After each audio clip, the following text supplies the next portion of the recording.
Kia ora, my name's Lottie. I'm one of the community coordinators here at Wai Wānaka, and I work in the community action team. So we deliver the citizen science projects, which are beach cleanups, get your feet wet projects, and the Adopt a Drain program here in Wānaka.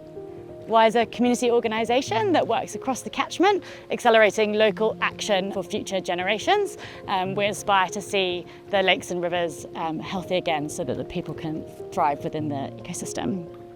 So we received the Love Wānaka Impact Grant, and this enabled us to run the boating aspect of our Summer on the Lake initiative. We'll be out on the beaches this summer. You'll see us at community stalls where you'll be able to ask us about the initiative. This initiative has allowed us to develop some practical resources which we'll be sharing with the community and the boating community especially.